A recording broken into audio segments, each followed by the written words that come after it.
Hello, I am Navdeesh. Hi, I am Navdeesh from Ingenious Fame. Hello there, I am Navdeesh. अरे नवदीश जी, ये आप क्या कर रहे हैं? सब ठीक तो है? सॉरी साक्षी जी, मैंने आपको देखा ही नहीं. एक्चुअली कल मेरी एक बहुत इंपॉर्टेंट मीटिंग है एक बहुत इंपॉर्टेंट क्लाइंट के साथ. So I just wanted to make sure that I give my best introduction in front of him. बस उसी का स्ट्रगल चल रहा है. अरे तो इसमें स्ट्रगल की क्या बात है? आप इवेंट्स प्रोड्यूस करते हैं ना, तो let them identify you as who you are. आपको ये इतना आसान लग रहा है?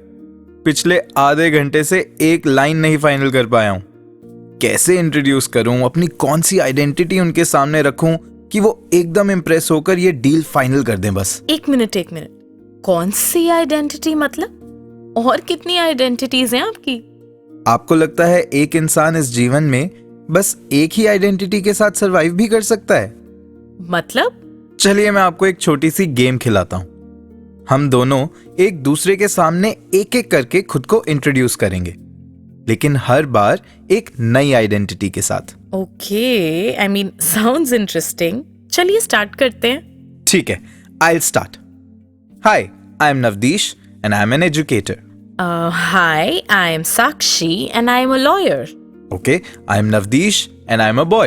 I am Sakshi and I am a girl. I am Punjabi. I belong to Delhi. I am a musician. I am a... एक मिनट नवदीश जी, और कितना लंबा चलाना है इससे? ये आइडेंटिटीज तो खत्म होने का नाम नहीं ले रही. Exactly. यही तो समझाने की कोशिश कर रहा था मैं आपको. हम सब इस एक जिंदगी में ना जाने कितनी आइडेंटिटीज को लेकर जीते हैं. कभी हम कुछ होते हैं तो कभी कुछ. वैसे सही कह रहे हैं आप.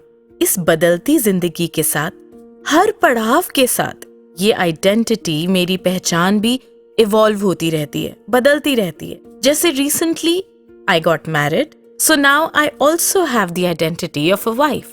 किसी का बच्चा हुआ तो वो खुद को पिता बुलाने लगता है.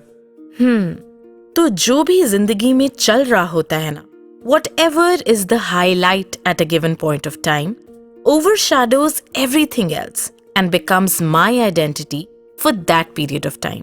जैसे I can be a wife and at the same time a lawyer, at the same time a woman, at the same time a daughter. और बताओ. अरे बस इतने सारे रोल्स, इतनी सारी रिस्पॉन्सिबिलिटीज, ये सब सुनकर तो मैं और कंफ्यूज ही हो गया हूँ. वैसे ना कंफ्यूजिंग हो भी जाता है और ट्रिकी भी. एक इंसान है और इतनी सारी पहचानों को मैनेज करना. लेकिन चलिए आज आइडेंटिटी यानी पहचान, इस विषय पर थोड़ा सोचते हैं और देखते हैं कि हमारी आज की वार्तालाप हमें कहाँ ले जाती है. लेकिन ये सब हमारे लिसनर्स के साथ. जी बिल्कुल. तो आइए शुरू करते हैं जनवरी महीने के वॉइस डिवाइन का ये दूसरा एपिसोड. मैं हूं आपके साथ नवदीश और मैं साक्षी.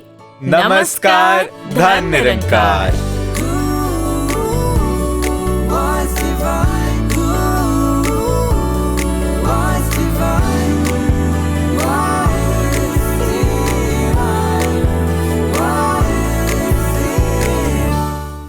हम बात कर रहे हैं आइडेंटिटीज की.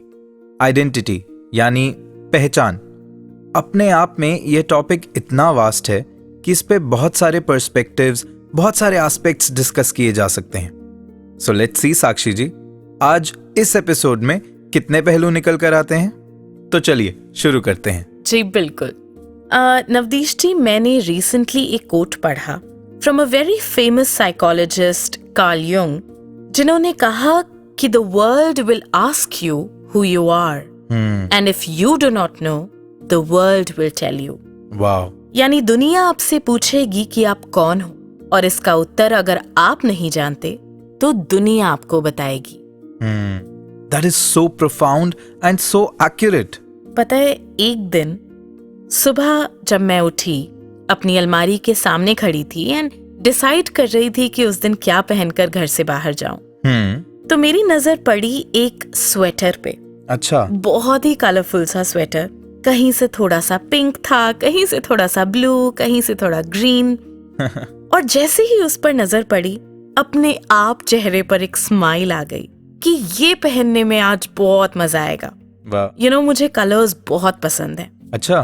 तो मैंने उसे निकालने के लिए जैसे ही उसकी तरफ हाथ बढ़ाया ही था कि एकदम से याद आया कि जब पहली बार मैंने उसे पहना था ना, उस दिन ऐसे ही शायद मजाक में किसी ने कमेंट कर दिया कि कितना किडिश सा स्वेटर है, कितना बचकाना सा है, ये क्या कहीं से कोई भी कलर निकल के आ रहा है। और बस हाथ उस कलरफुल स्वेटर की तरफ जाता जाता रुक गया और उसके साथ ही पड़ा एक प्लेन डार्क ग्रीन स्वेटर उठाया। सेफ, अप्रोप्रिएट, बिल्कुल बचकाना नहीं, इसको पहन के सबको अच्छी लगूंगी। और आजकल तो ट्रेंड में भी ओवरऑल प्लेन सिंपल कलर्स ही हैं। अब उस दिन मैंने अपने आप से एक सवाल पूछा कि जब वो रंगीन स्वेटर मुझे इतना पसंद है कि इट इज जस्ट मी, तो क्यों छोड़ दिया उस दिन मैंने? उस छोटे से हार्मलेस से कमेंट के बाद से क्यों उस दिन से वो वैसे का वैसे ही मेरी अलमारी में पड़ा है? पता है क्यों? Maybe because you chose what would impress others? Yes, दूसरों को इम्प्रेस करने के लिए I decided to let go of what I loved. I mean, ये तो बस एक स्वेटर की बात थी, लेकिन उस दिन रियलाइज हुआ कि हम और कितनी चीजें करते हैं ना ऐसी, दुनिया को इम्प्रेस करने के लिए, पॉलिटिकली करेक्ट होने के लिए, कोई ऑफेंड ना हो जाए, कोई बुरा ना मान जाए क्योंकि किसी ने कहा कि ऐसा करना चाहिए, so that I fit in, so that I am not the different one. Absolutely. I guess we are all guilty of this. Fit in करने के लिए कभी ना कभी हमने अपने बिहेवियर को मोल्ड किया है। हो सकता है बहुत ही छोटी छोटी चीजों के लिए, या फिर लाइफ के बड़े डिसीजंस में भी। कुछ लोगों के बीच कभी अपनी टोन को थोड़ा चेंज कर लिया, अपना बिहेवियर चेंज कर लिया, शब्द जो इम्प्रेस करें, कॉन्वर्सेशन का टॉपिक कुछ ऐसा चूज किया जो सामने वाले को पसंद आए। ऐसे ही तो करते हैं हम। अभी हमने पहले पहचान की बात की जो हमें ये समाज देता है, जो अलग अलग किरदार रोल्स हम निभाते हैं, लेकिन एक आइडेंटिटी मेरी इंटरनल भी होती है। What is my value system? What do I believe in? क्या सिद्धांत है मेरे? Who I really am? और ये हर एक की अपनी डेफिनेशंस हैं। एग्जाम्पल्स जैसे किसी के लिए अपने रिश्तों को बखूबी निभाना ही उनकी जिंदगी की एक सर्वोपरि चीज है, वहीं कोई और बिलीव करता है इन देयर ओन फ्रीडम। वो एक जगह, एक घर या कहीं भी बंद कर नहीं रह सकते, उन्हें घुटन महसूस होती है। कई लोग इतने ड्रिवन होते हैं कि उन्हें अपने करियर्स में ग्रो करने से ही एक सेंस ऑफ सेटिस्फैक्शन मिलती है।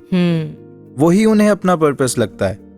ऐसे किसी के लिए सच्चाई, ऑनेस्टी ही जिंदगी में सबसे इंपॉर्टेंट है। किसी के लिए इस कायनात की हर चीज में सुंदरता देखना, यही उनके हर डिसीजन और एक्शन को ड्राइव करता है। एग्जैक्टली। सोशल आइडेंटिटीज तो हमें दुनिया ही बता देती है, लेकिन मेरा अंतर्मन क्या कहता है? My core values, who I really am, ये मुझे अपने लिए खुद ही फिगर आउट करना होता है। और ये होगा सिर्फ इंट्रोस्पेक्शन के साथ, being aware of my own self. और जब मैं खुद को जान जाऊंगी ना, तो दुनिया चाहे जितना मर्जी शोर करती रहे, मेरे दिल की आवाज मुझ तक पहुंच ही जाएगी। और फिर मैं अपना वही कलरफुल स्वेटर चूज करूंगी। जैसे अभी हमने कोट में भी जिक्र किया कि if you don't know who you are, the world will tell you, but when I finally know who I really am, I will not let the world dictate my identity. Wow, Sakshi ji, that was really profound. Navdeesh ji, हम इस conversation को आगे जरूर बढ़ाएंगे, लेकिन उससे पहले आइए सुनते हैं संपूर्ण हरदेव बाणी का ये पावन शब्द।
हम बात कर रहे हैं आइडेंटिटीज की, जी। रोल्स की, जो हम इस जिंदगी में जाने अनजाने में निभाते चले जाते हैं। चाहे वो रोल हो एक पिता का, एक माँ का, एक भाई का, एक बहन का, एक पति का, एक पत्नी का, और ना जाने कितने ही और ऐसे roles which tend to define me with time. और नवदीश जी, इससे मुझे याद आ रहा है, मैं कुछ दिन पहले अपनी फ्रेंड के घर गई और उनकी मम्मा से बात कर रही थी। अच्छा जी। अब जैसे हम सबकी खाने में चॉइसेस होती है ना, कि एक फैमिली में एक मेंबर को कुछ पसंद होता है तो दूसरे को कुछ और पसंद होता है। राइट। तो इसी बारे में कुछ बात हो रही थी और एकदम से उन्होंने जिक्र किया कि वो तो सब कुछ खा लेते हैं, ऐसी कोई चॉइस नहीं है उनकी। मैंने बोला, आंटी जी ऐसा कैसे हो सकता है, कुछ तो फेवरेट होगा ना आपका जो आपको खाने में बहुत पसंद हो। तो उन्होंने कहा कि हाँ, करेले की सब्जी मुझे बहुत पसंद है, लेकिन क्योंकि घर में कोई और नहीं खाता तो वो किचन में भी नहीं बनती। और फिर उन्होंने कहा कि उनकी शादी से पहले उनके घर में जब ये सब्जी बनती थी वो बड़े शौक से खाते थे, लेकिन उन्हें तो अब याद भी नहीं वो बचपन का टेस्ट।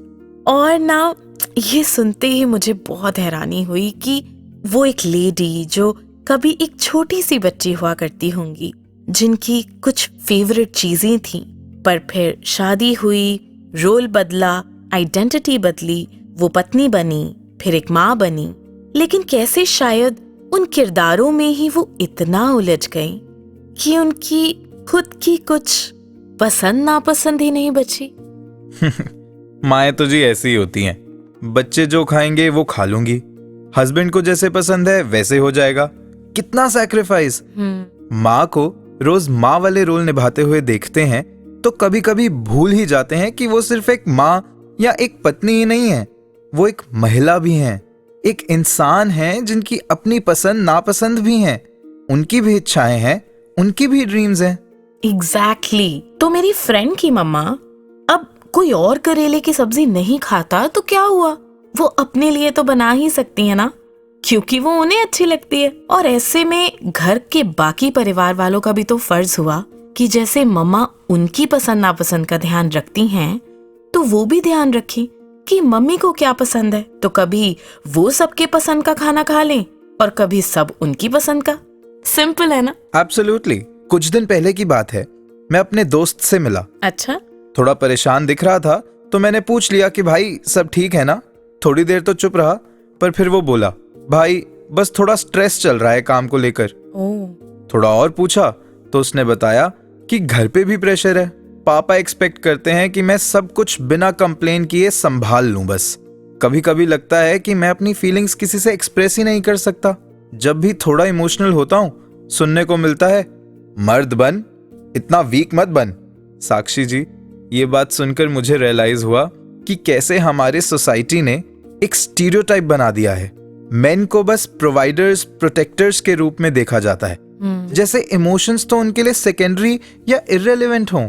मैंने भी देखा, और ऐसा लगता है कि एक अनसेड रूल सा है सोसाइटी में कि men cannot show their emotions. That identity of an angry young man वो थोप दी जाती है, लेकिन हम ये भूल जाते हैं कि उनकी इमोशनल हेल्थ को नजरअंदाज कर रहे हैं। और ऐसे ही लड़कियों से सिर्फ एम्पैथी और केयर ही एक्सपेक्ट करना उनकी पर्सनल ग्रोथ को भी लिमिट करता है, क्योंकि both men and women are beyond these stereotypes.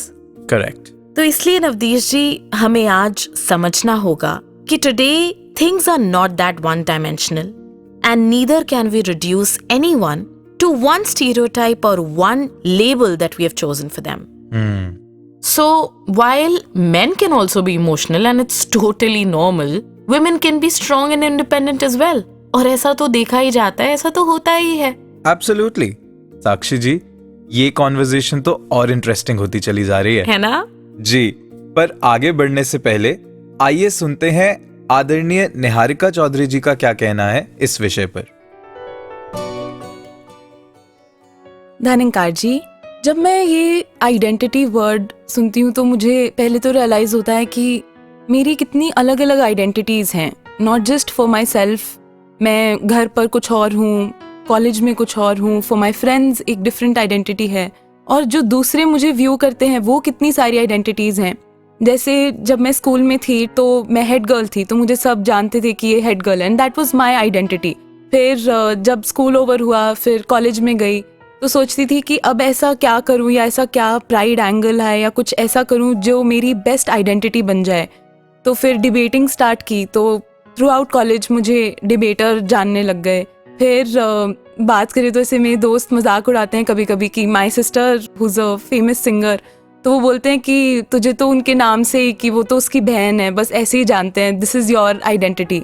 क्योंकि कोई भी आता था तो मुझे ऐसे ही बोलता था कि हाँ आप उनकी बहन हो ना, तो दैट बिकेम माई आइडेंटिटी। फिर कंटेंट क्रिएशन स्टार्ट किया, और जिसने मेरा पेज डिस्कवर करना शुरू किया तो वो मुझे आके बोलते थे कि आप वही इन्फ्लुएंसर हो ना, तो वो मैं कंटेंट क्रिएटर मेरी आइडेंटिटी बन गई। पर through out all of this एक आइडेंटिटी मेरी हेड गर्ल हुई, वो खत्म हो गई, कुछ भी स्टेबल नहीं रहा। फिर डिबेटर रही, वो खत्म हो गई। फिर कंटेंट क्रिएटर, एक दिन अगर मुझे फील हुआ कि अगर मैं कंटेंट क्रिएशन बंद कर भी देती हूँ तो my identity will again change.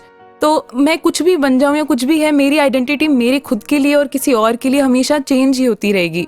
फिर मैं ऑनेस्ट होना चाह भी रही हूँ इधर, मैं content creation as an identity इतना ज़्यादा इससे जुड़ गई थी। एक इवेंट था अगस्त में, वहाँ गई तो वो कंटेंट क्रिएटर्स पैनल था। वहाँ पे 500K जिनके फॉलोअर्स हैं उनका अलग पैनल है, 1 मिलियन के लिए अलग है, 2 मिलियन के लिए अलग है।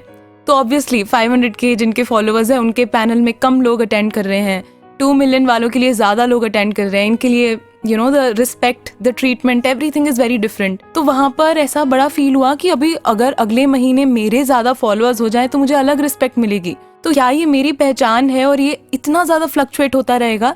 देन हु एम आई? बड़ा इस बारे में सोचा तो फील हुआ कि actual discovery is in this, कि मेरी पहचान मेरी वैल्यू सिस्टम है। क्योंकि वो ना तो दूसरों के लिए अलग होगा ना मेरे लिए, क्योंकि मैं अपने आप को अंदर से जानती हूँ कि मेरा कैरेक्टर क्या है, मैं कैसे लोगों को ट्रीट करती हूँ। वो मेरा वैल्यू सिस्टम है जो मुझे मैं बनाता है, जो मुझे एक मेरी ट्रू पहचान देता है। फिर सिंस मिस्टर रतन टाटा जी जस्ट लेफ्ट अस रिसेंटली, तो everybody was talking about how he was a kind man, a philanthropist. तो तब भी फील हुआ कि चाहे उन्होंने he stopped being the Tata head after he left us, but उनकी क्वालिटीज थी, उनका जो कैरेक्टर था, वो सिर्फ उनके होते हुए नहीं, उनके जाने के बाद भी उन्होंने जो इम्पैक्ट हम पर छोड़ा वो हमें आज भी याद है। शायद वही उनकी पहचान थी, and not what he did और what his designation was. It was more of what his actions were and more of what he was as a human.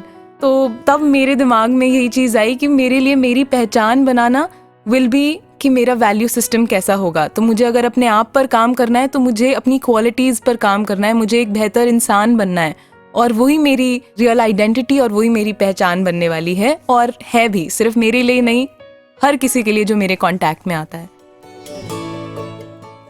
Wow, सच ही तो है कि जो हमारे बिलीव्स होते हैं, जो हमारे मॉरल्स हैं, जो हमारे एथिक्स हैं, जो हमारा बिहेवियर है, बर्ताव है सबके साथ, अंत में तो वही सबके दिल में घर कर जाता है और वही हमारी पहचान बनकर उन्हें याद रह जाता है। और ऐसे ही आइडेंटिटी के एक नए आयाम को डिस्कस करने के लिए हमारे साथ हैं आदरणीय सरिता जी निरंकारी कॉलोनी से। आइए इन्हें भी सुनते हैं। जी धन्यकार जी, कोई 2-3 दिन पहले की बात है। मैं सुबह की संगत से घर लौट रही थी। मुझे कुछ ज़रूरी सामान शॉप से लेना था घर के लिए, और ऑफिस भी जाना था, और ऑफिस के लिए भी टाइम कम बचता है, और अगर घर जाके कहीं वापस सामान लेना हो तो उतना टाइम नहीं होता है, और शॉप पे काफ़ी भीड़ थी। और जैसे ही मेरी नंबर आया और उन्होंने बोला कि महाराज आप प्लीज़ थोड़ा सा लेट आ जाइए, अभी बहुत ज़्यादा भीड़ है, तो एकदम से बहुत गुस्सा आया कि ऐसे कैसे, मैं भी तो इतनी देर से वेट कर रही हूँ। मन में आया कि सुना दो इनको कि मेरे को भी तो लेट हो रहा है, ऑफिस जाना है। पर जो वर्डिंग उन्होंने यूज़ करी थी महाराज, वो कहीं ना कहीं मेरे अंदर सवाल पैदा कर दिया उस वर्डिंग ने, कि इन्होंने ऐसे कैसे महाराज वर्ड यूज़ कर दिया, क्योंकि वो मुझे जानते नहीं थी और मैं भी उन्हें नहीं जानती थी। मैं फिर घर वापस चली गई, वो उथल पुथल तो मैं चली रही थी मन में। और जैसे ही फिर सेकंड टाइम मैं उस शॉप पे गई तो मैं आराम से पूछा कि भैया जी, अभी थोड़ी देर पहले जब मैं सामान लेने आई थी तो आपने मुझे महाराज वर्ड यूज़ किया था, कि आप मुझे कैसे जानते हैं? तो उन्होंने एकदम से कहा कि महाराज आपको वर्दी में बहुत बार देखा हुआ है। तो ये था कि आप तो अभी रुक जाओगे, और शॉप पे अभी लड़के भी आए हुए नहीं थे और इतना देना पॉसिबल नहीं हो पा रहा था। आप तो संगत जाते हो और ऊपर से वर्दी पहन रख के, तो सेवादल तो बात मान ही लेगा। तो इस वजह से मैंने कह दिया कि, और उन्होंने भी जब बोला कि सॉरी, तो दासी ने कहा कोई बात नहीं। तो जैसे ही सामान लेके मैं निकल रही थी तो मेरे मन में सदगुरु माता सविंदर जी की वो line I, being Nirankari is not a statement, it is a responsibility. तो एकदम से सदगुरु के चरणों में शुक्र निकला कि दातार आपने लाज बचा ली। आज अगर वहाँ पे गुस्से से कोई भी ऐसा शब्द निकल जाता, क्योंकि वो टाइम भी ऐसा था कि ऑफिस जाना था और संगत से जस्ट निकले थे, तो संगत का भी शुक्रिया निकला कि दातार आपने वो संगत जीवन में बख्शी हुई है। और सेवादल के वर्दी पे आँच नहीं आई, और उस वर्दी का भी एहसास हुआ कि कितनी ब्लेस्ड चीज़ आप जी ने बख्शी है, कि चाहे मेरे नाम से या किसी चीज़ से मुझे ना जानते हो, बट उस वर्दी से उन्होंने ये समझा कि सेवादल तो शांत रह ही सकते, वो तो समझ ही सकते हैं। तो ऐसी ही अरदास है, और हमेशा ये एहसास रहे कि पहले मैं सेवादल हूँ, पहले मेरा कर्म इस मानवता के लिए सेवा का है, और अपने से पहले हमेशा मैं दूसरों के बारे में सोचूं। यही अरदास है सतगुरु के चरणों में। धन्यवाद जी। सतगुर दी सोच लेके सोचा शिंगार लईए, सतगुर दी सोच लेके सोचा शिंगार लईए। दुनिया सवर ही जानी, दुनिया सवर ही जानी, खुद मुँह सवार लईए। सतगुर दी सोच लेके सोचा शिंगार लईए, सतगुर दी सोच लेके सोचा शिंगार लईए।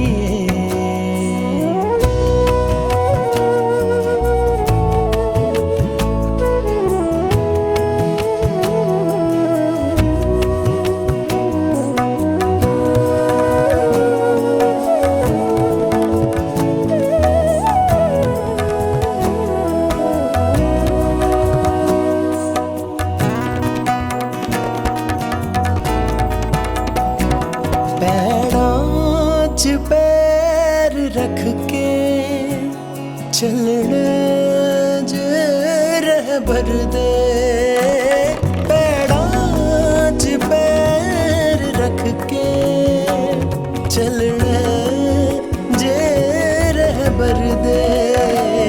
पारस ऐसे तो इसदा चजते आचार लईए, पारस ऐसे तो इसदा चजते आचार लईए।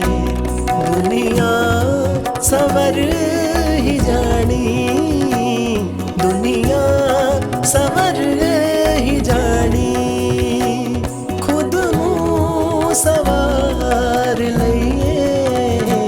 सतगुर दी सोच लेके सोचा शिंगार लईए, सतगुर दी सोच लेके सोचा शिंगार लईए। नवदीश जी। पता है what is the basic requirement for any human to live gracefully? क्या? Freedom, आजादी। राइट। आजादी महसूस करने की, आजादी खुलकर जीने की। लेकिन आपको नहीं लगता कि कभी कभी हम ये भूल जाते हैं कि जितनी जरूरत मुझे है मेरी आजादी की, उतनी ही सामने वाले को भी है। रिश्तों में भी अक्सर दो एक्सट्रीम्स देखे जाते हैं। या तो हम खुद हर रिश्ते में परफेक्टली फिट होना चाहते हैं, या दूसरी ओर हर रिश्ते को अपने मुताबिक परफेक्ट बनाने की कोशिश कर रहे होते हैं। एक तरफ कोई अपने पार्टनर के एक्सपेक्टेशंस को पूरा करने में लगा है अपनी आइडेंटिटी को भुलाकर, और दूसरी ओर कोई अपनी आइडेंटिटी से इस कदर जुड़ा हुआ है कि मेरे साथ खुशी खुशी रहने के लिए दूसरे इंसान को ही बदलना पड़ेगा। जैसे कभी कभी ऐसा भी देखने को मिलता है कि कहीं कुछ लोग अपने पार्टनर को बस कंट्रोल करने की कोशिश करते हैं कि सामने वाला क्या पहन रहा है वो मेरे मुताबिक होना चाहिए, जैसे मुझे अप्रोप्रिएट लगे, उठना बैठना रहन सहन हर आना जाना भी, इस सब को अपने मुताबिक बदलने की कोशिश करना। यहाँ तक कि पार्टनर का फ्रेंड सर्कल भी, कि वो किन के साथ घूम फिर सकते हैं, कितना एंजॉय कर सकते हैं, उसकी भी मेजरमेंट है। That's too much. नवदीश जी, क्या आपने कभी भी एक बीज को मिट्टी में बोया है? जी हाँ। तो आपको पता होगा कि जो बीज होता है वो न तो मिट्टी में बहुत ज्यादा गहरा बोया जाता है और न ही बिल्कुल सरफेस के करीब। उसे मिट्टी में उतना ही अंदर बोते हैं कि एक बैलेंस्ड अमाउंट में सनलाइट और पानी उस तक पहुंच पाए जितनी उसे जरूरत है। अगर वो मिट्टी में ज्यादा गहरा बो दिया गया तो बीज सड़ जाएगा, और अगर बिल्कुल सतह पर रह गया तब भी सूख जाएगा। उसे बस थोड़ा सपोर्ट चाहिए पनपने के लिए, राइट, खिलने के लिए। बस ऐसे ही हमारे रिश्ते होते हैं।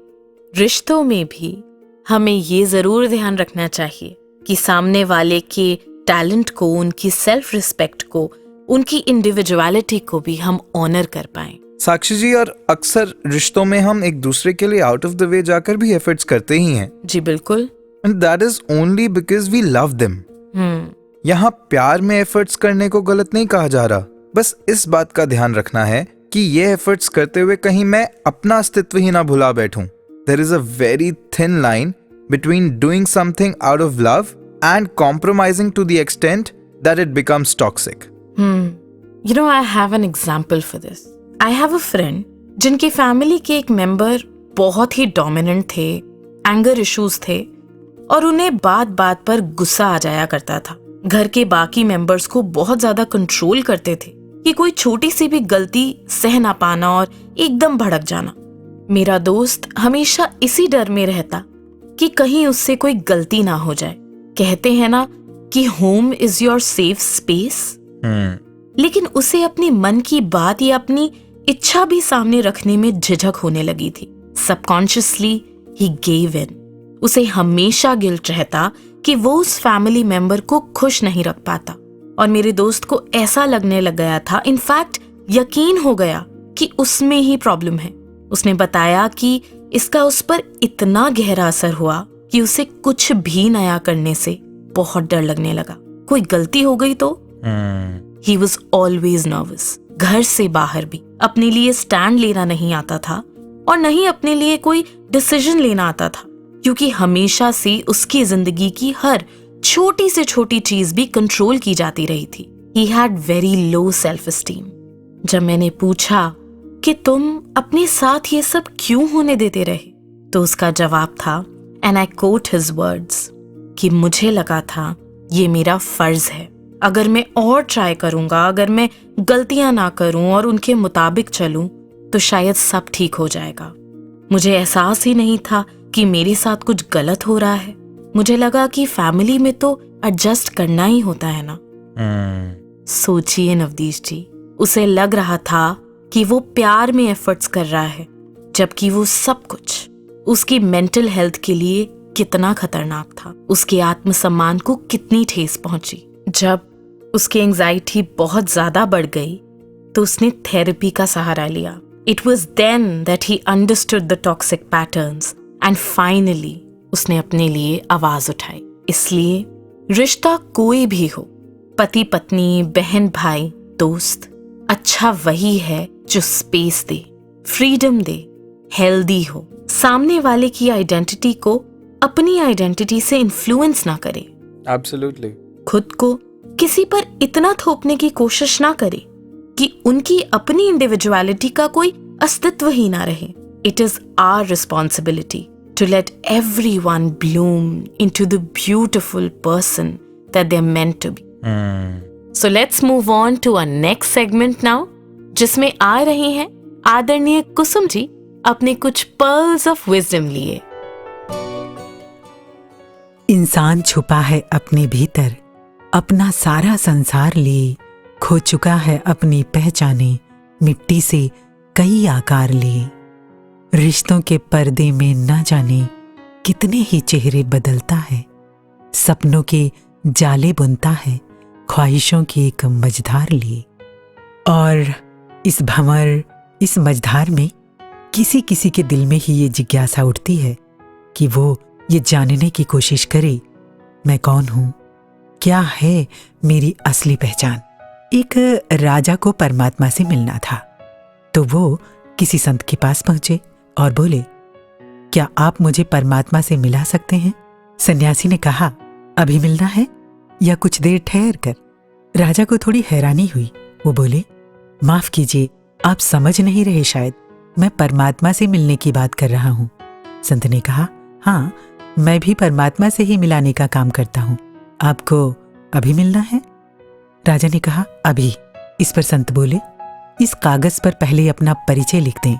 मुझे परमात्मा को बताना है कि आपसे कौन मिलना चाहता है। राजा ने अपना नाम, राज्य का नाम, महल का नाम और अपना पूरा परिचय लिखकर दे दिया। संत ने कहा, मैं कैसे मान लूं कि ये आपका परिचय है? कल अगर आपका नाम बदल जाए तो? आप तो बदल जाओगे। राजा ने कहा, नहीं, नाम के बदलने से मैं क्यों बदलूंगा भला? नाम नाम है, मैं हूं। तो संत ने कहा, यानी एक बात तो तय है कि नाम आपका परिचय नहीं है, क्योंकि उसके बदलने से आप नहीं बदलोगे। लेकिन क्या राज्य आपका परिचय है? कल को आप भिखारी हो जाएं, आपका राज्य छीन जाए तो? राजा बोले, मैं फिर भी वही रहूंगा। न नाम होगा, न पद, न राज्य, न संपत्ति, फिर भी मैं तो वही रहूंगा जो मैं हूं। संत बोले, राजन आपकी उम्र क्या है? राजा ने कहा, 40 वर्ष। संत ने कहा, तो जब तुम बच्चे थे तो दूसरे थे, अब दूसरे हो, और 50 वर्ष के होकर तुम दूसरे हो जाओगे। राजा ने कहा, शरीर बदला है, लेकिन मैं वही हूं जो बचपन में था। संत बोले, यानी शरीर भी तुम्हारा परिचय नहीं है, फिर तुम कौन हो? राजा शर्मिंदा हुए। उन्होंने वो कागज वापस ले लिया और बोले, मुझे क्षमा करें, अगर मेरा नाम, मेरा राज्य, मेरा धन, मेरा पद, मेरी प्रतिष्ठा और मेरा ये शरीर मेरा परिचय नहीं है, तो फिर मुझे नहीं मालूम कि मैं कौन हूं। महात्मा ने समझाया, बस यही जानना है। जाओ, पहले ये जान लो कि तुम कौन हो, फिर तुम्हें परमात्मा का भी पता मिल जाएगा। कोई मुझ तक नहीं पहुंच पाता, इतना आसान है पता मेरा। हाँ, सच, इतना आसान है पता मेरा और पहचान मेरी कि मैं खुद ही नहीं पहुंच पाती अपनी पहचान तक, जब तक कि सद्गुरु रहनुमा बनकर मेरी जिंदगी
हम इन चलती फिरती ह्यूमन बुक्स को जज ही उनके कवर से करते हैं।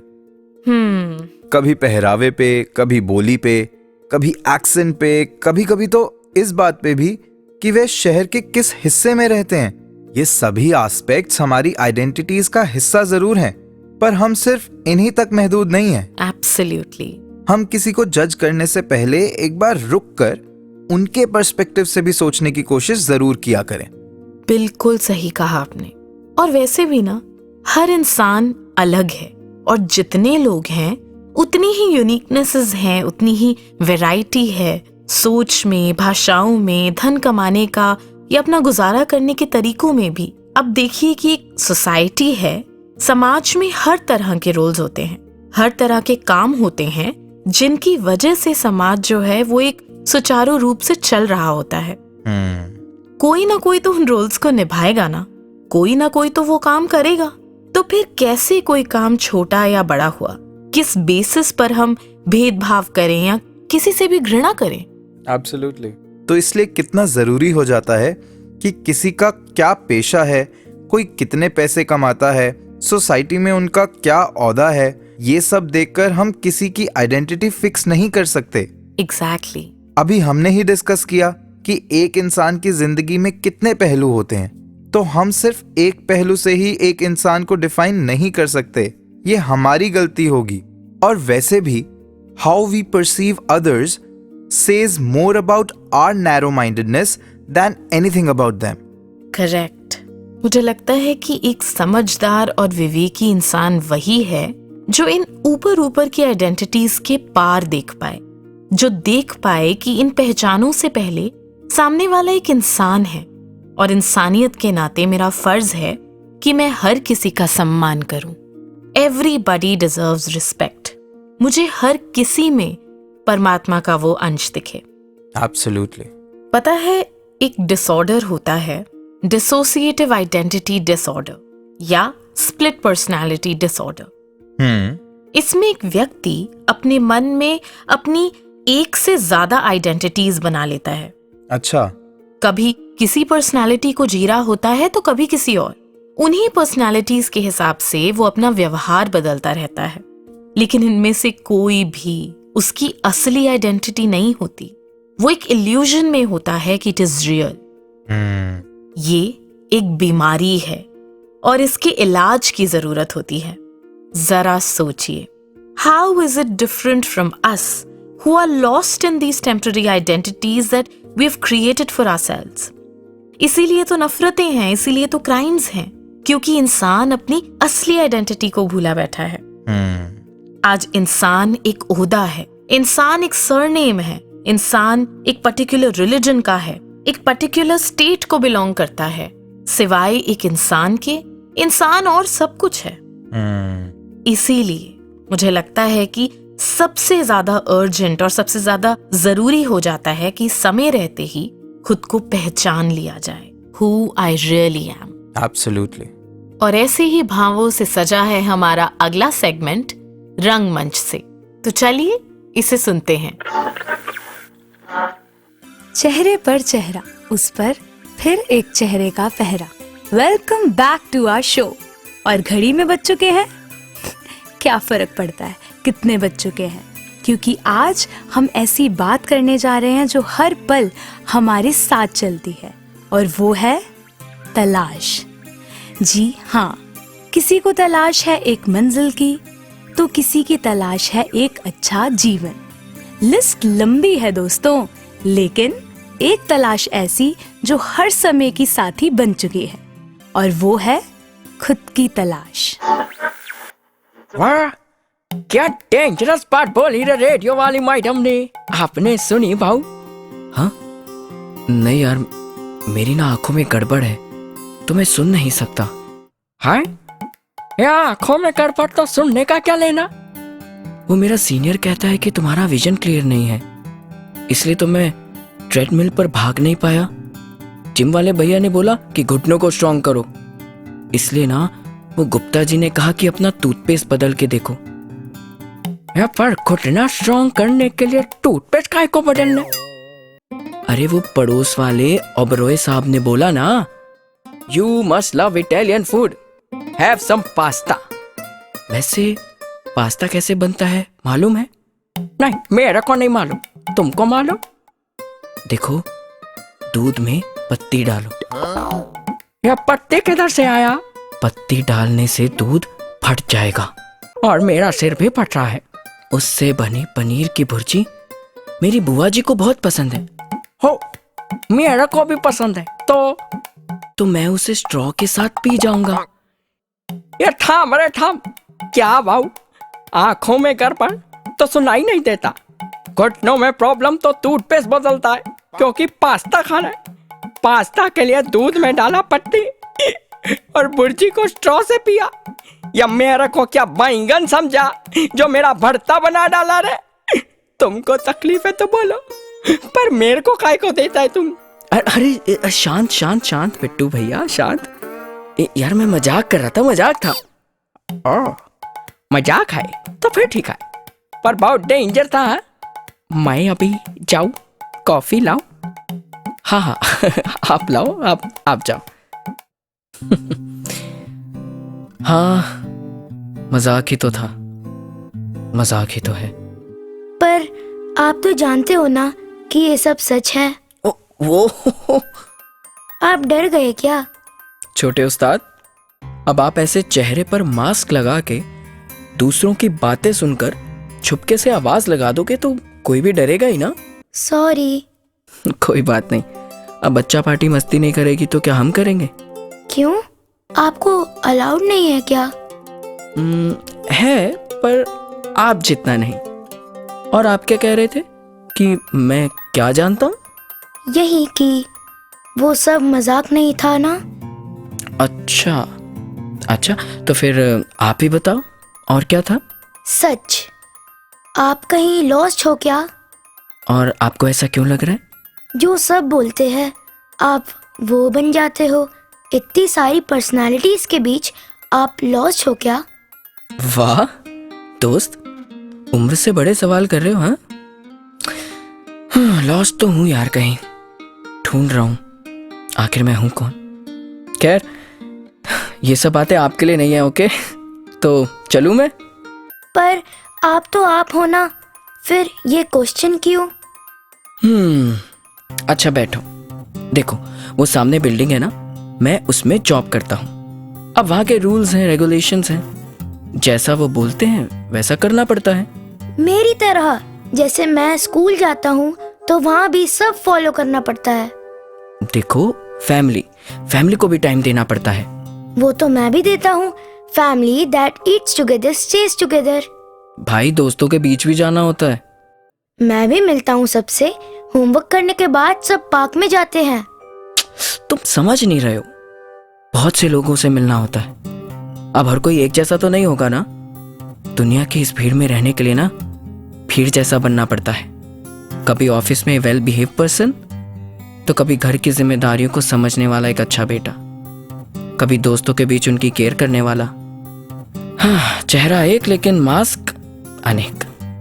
और इन सब में मैं कौन था या कौन हूं, कब कहां खो जाता है पता ही नहीं चलता। फिर मैं सारी हॉबीज छोड़ दूंगा, गेम्स भी नहीं खेलूंगा। हैं? पर क्यों? जब लॉस्ट ही होना है तो मैं अभी से तैयारी कर लूंगा। आप बताओ, और कितने मास्क पहनने पड़ेंगे मुझे? छोटे उस्ताद, तुम तो बहुत डेंजरस हो यार। खैर, तुम हो कौन? चलो ये मास्क हटाओ। अब बेटा, मम्मी पापा ढूंढ रहे होंगे तुम्हारे। मैं हटा तो दूंगा, पर आप डरोगे तो नहीं ना? क्यों, ऐसा क्या है मास्क के पीछे? आप खुद देख लो। तुम?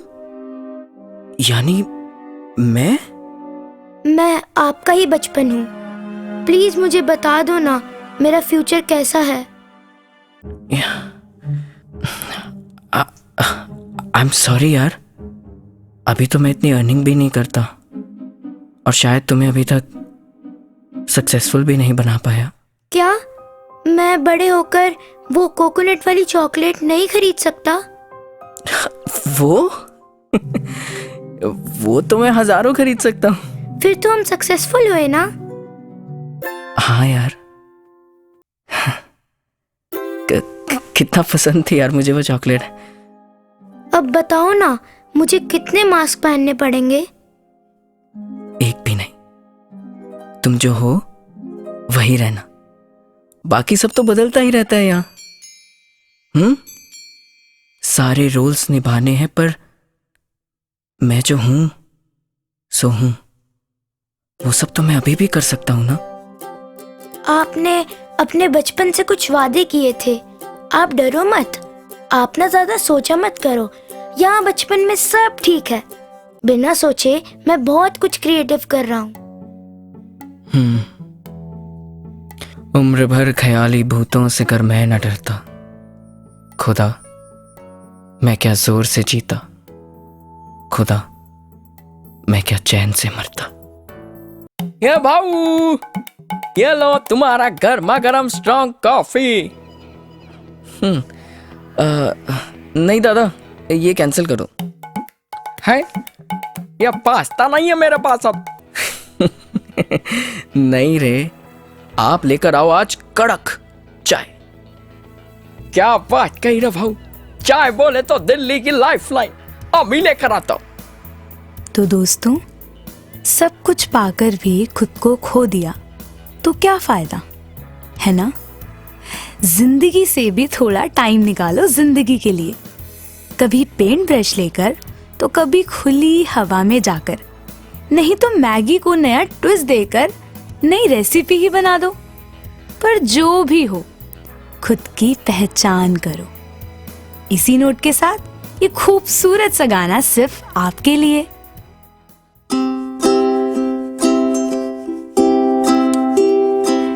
कुछ ऐसा ही ये जिंदगी का सफर है, तू यहाँ तू ही तेरा हम सफर है।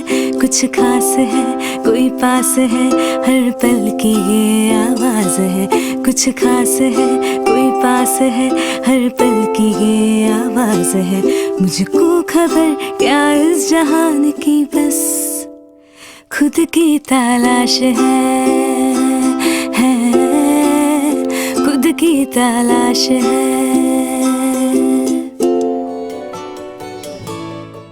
नवदीश जी, आपको याद होगा बचपन में वो एक ब्लॉकबस्टर मूवी रिलीज हुई थी ना, शोले। जी बिल्कुल। जिसमें एक खूंखार विलन था, दो हीरोज थे। हीरोज और विलन एक दूसरे के जानी दुश्मन। लेकिन प्रेस में एक दिन एक फोटो रिलीज हुई मूवी के बिहाइंड द सीन्स की।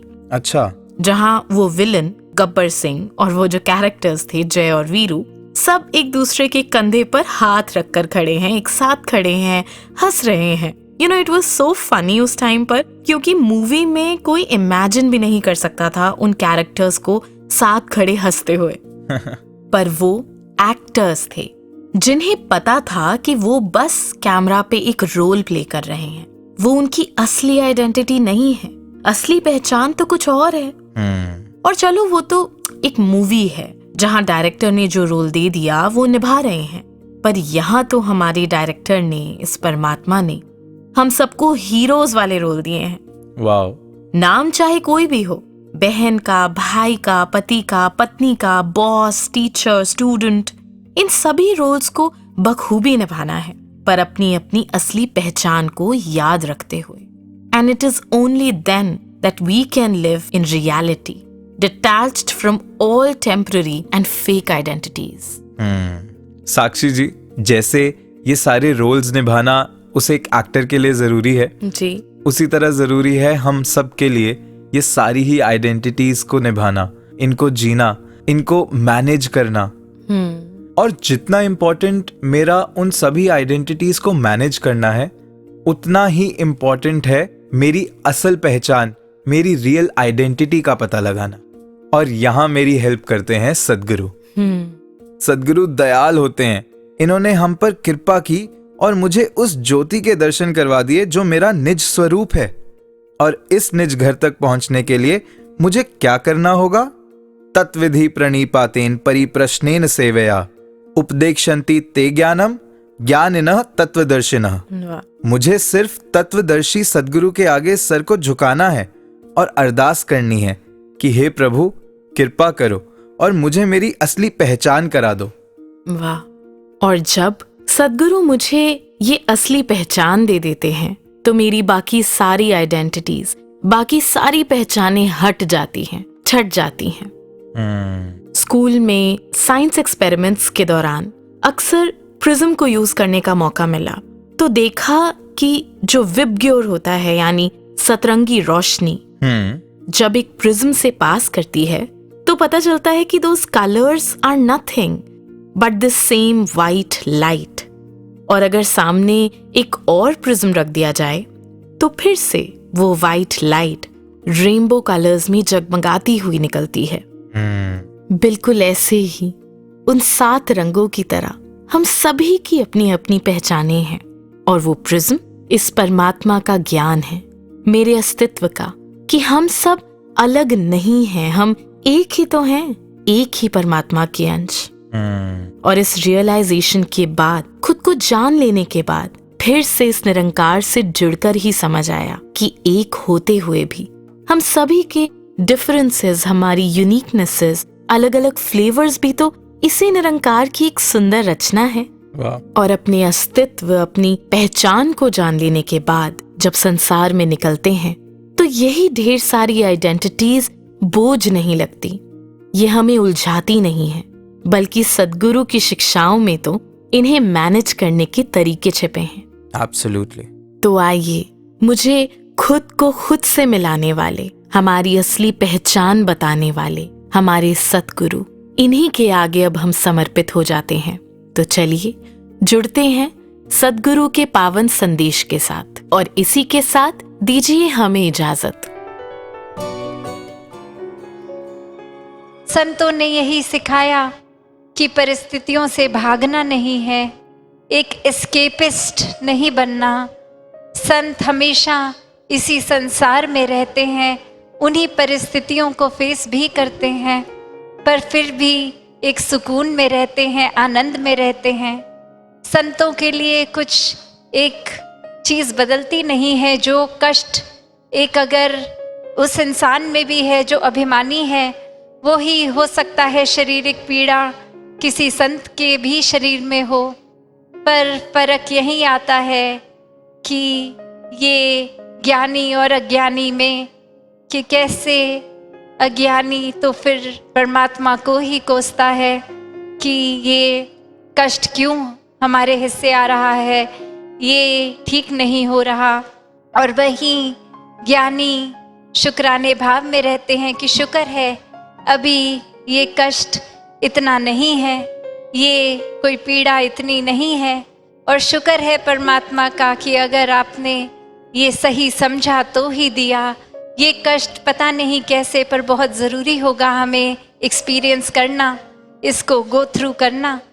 तो एक कभी भी मन में कंप्लेंट्स या कोसने वाला स्वभाव तो संतों का रहा नहीं। संतों ने यही समझाया है कि ये शरीर हमारी असली पहचान तो है नहीं, कोई शारीरिक दुख सुख है तो जब तक जीवन है तभी रहेगा।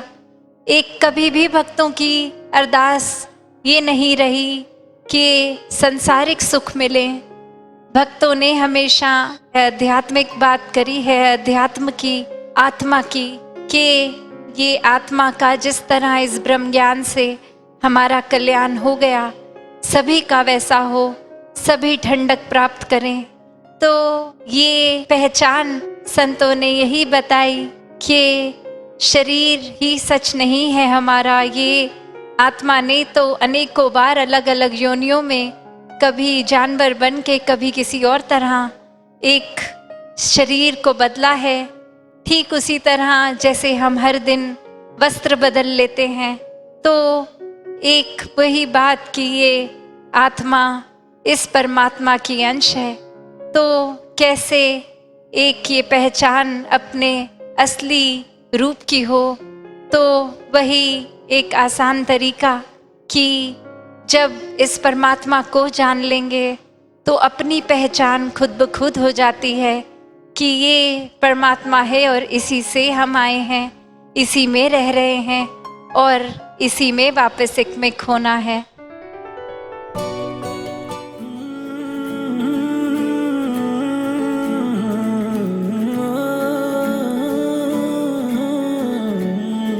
जद रहमतां होवन तेरियां सानू आपे चुनदे राजे सतगुर सोना कर दे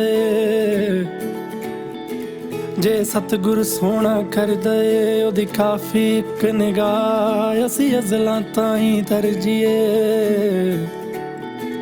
असी अज़लां ताईं तरजीए सानू चरनी लो बिठाए ओदा गुरमति अंदर वास है ओदा गुरमति अंदर वास है ओनू दिल विच लवो वसा फिर मैं ना चित विच आमदी फिर मैं ना चित विच आमदी जो सतगुर नू ले पा